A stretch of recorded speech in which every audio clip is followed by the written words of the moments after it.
Welcome to Sana's kitchen. இன்னைக்கு நம்ம வீடியோவில் ஒரு ஹெல்த்தியான பிரேக்ஃபாஸ்ட் ரெசிபி தான் பார்க்க போகிறோம். சுரைக்காய் குழி பணியாரம் எப்படி பண்ணலான்னு பார்க்கலாம் வாங்க.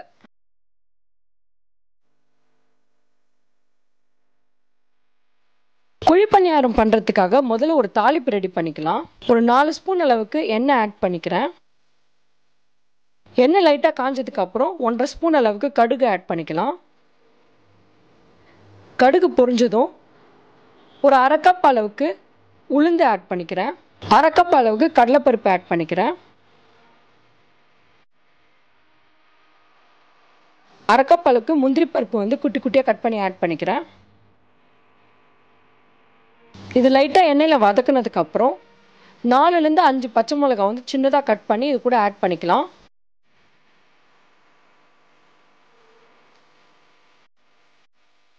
இப்போ 1 கப் அளவுக்கு வெங்காயம் பொடியாக நறுக்கி இந்த தாளிப்போடு ஆட் பண்ணி நல்லா வதக்கிடலாம். வெங்காயம் நல்லா வதக்கிறதுக்காக கொஞ்சமாக சால்ட் ஆட் பண்ணிக்கிறேன். குழி பணியாரத்துக்கு அந்த மாவில் தனியாக சால்ட் ஆட் பண்ணியிருக்கோம். இப்போ இந்த தாளிப்புக்கு தேவையான அளவுக்கு மட்டும் நான் சால்ட் ஆட் பண்ணிக்கிறேன். வெங்காயம் ஒரு 1லேருந்து 2 நிமிஷம் வதங்கினதுக்கப்புறம் ஒரு கண்ணாடி பதத்துக்கு வந்துடும். இந்த ஸ்டேஜில் நம்ம துருவி வச்சுருக்க சுரக்காய் நான் இதோட ஆட் பண்ணிக்கிறேன். ஒரு சின்ன சைஸ் சுரக்காய் தோல் சீவிட்டு அதை நல்லா நான் துருவி எடுத்திருக்கேன். துருவினதுக்கப்புறம் அதில் இருக்க தண்ணிலாம் ஃபுல்லாக புழிஞ்சு எடுத்துருங்க. இப்போ 1 கப் அளவுக்கு நான் துருவின சுரக்காய் இதோட ஆட் பண்ணிக்கிறேன். இதை அந்த தாளிப்போட்டு நல்லா மிக்ஸ் பண்ணி விட்டுருங்க. இந்த சுரக்காய் வேகிறதுக்காக நம்ம நிறைய தண்ணியெல்லாம் ஒன்றும் ஊற்ற வேண்டாம். இதுலேயும் ஈரப்பதம் இருக்கிறதுனால இது நல்லா அந்த தாளிப்போடு மிக்ஸ் பண்ணி விட்டுட்டு 2லேருந்து 3 நிமிஷம் மூடி போட்டு இதை நல்லா வேக விடுங்க. பாருங்க, 2லேருந்து 3 நிமிஷத்துக்கு அப்புறம் நான் திறந்து பார்த்துருக்கேன். இந்த சுரக்காய்லாம் நல்லா வெந்துருச்சு. ஒரு மாதிரி கண்ணாடி பதத்துக்கு இருக்குது. இது ஒரு தடவை நல்லா மிக்ஸ் பண்ணிவிட்டு இந்த தாளிச்ச மிக்சரை நம்ம குழி பணியாரம் பண்ணுறதுக்காக மாவில் ஆட் பண்ணிக்கலாம். நான் குழி பணியாரம் பண்ணுறதுக்காக இட்லி மாவு தான் எடுத்திருக்கேன். இப்போ இது கூட தாளிப்பெல்லாம் ஆட் பண்ணதுக்கப்புறம் மாவு ரொம்ப திக்காக இருந்துச்சுன்னா ஒரு 1/4 கப்லேருந்து 1/2 கப் அளவுக்கு தண்ணி ஆட் பண்ணிவிட்டு நல்லா மிக்ஸ் பண்ணி விட்டுருங்க. ரொம்ப திக்காகவும் இல்லாமல் ரொம்ப தண்ணியாகவும் இல்லாமல் இந்த மாதிரி கரெக்டான கன்சிஸ்டன்சியில் இருக்கணும். இந்த ஸ்டேஜில் உப்பு உங்களுக்கு கரெக்டாக இருக்கான்னு செக் பண்ணிக்கோங்க. ஒருவேளை கம்மியாக இருந்துச்சுன்னா மாவில் இன்னும் கொஞ்சம் உப்பு ஆட் பண்ணிவிட்டு மிக்ஸ் பண்ணிக்கோங்க.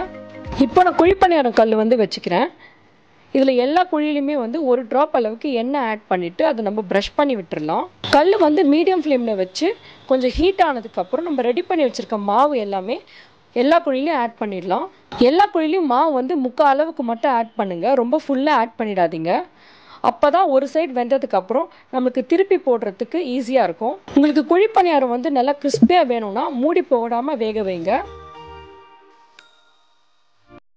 ஒரு 3லேருந்து 4 நிமிஷம் ஒரு சைடு வெந்ததுக்கப்புறம் நான் திருப்பி போடுறேன். பாருங்கள், எல்லா குழி பணியாரமும் ஒரு சைடு நல்லா கோல்டன் ப்ரௌன் கலரில் வந்திருக்கு. இப்போ இன்னொரு சைடு திருப்பி போட்டுட்டு ஒரு 2லேருந்து 3 நிமிஷம் அளவுக்கு வேக வச்சுக்கலாம். இன்னொரு சைடு உங்களுக்கு நல்லா கோல்டன் ப்ரௌன் கலரில் வேணும்னா ஒரு ட்ராப் அளவுக்கு ஆயில் ட்ரிசில் பண்ணிக்கோங்க.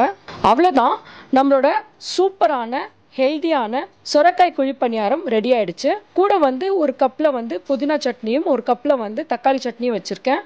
நீங்களும் இந்த ஹெல்த்தியான சுரைக்காய் குழி பணியாரம் உங்கள் வீட்டில் ட்ரை பண்ணி பார்த்துட்டு உங்கள் ஃபீட்பேக்கை கமெண்ட்ஸில் சொல்லுங்கள்.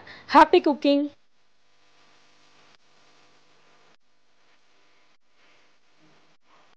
இந்த ரெசிபி பிடிச்சிருந்துச்சுன்னா லைக் பண்ணுங்க, ஃப்ரெண்ட்ஸ் அண்ட் ஃபேமிலியோட ஷேர் பண்ணுங்க, என்னோட சேனலை சப்ஸ்கிரைப் பண்ணுங்க. தேங்க்யூ.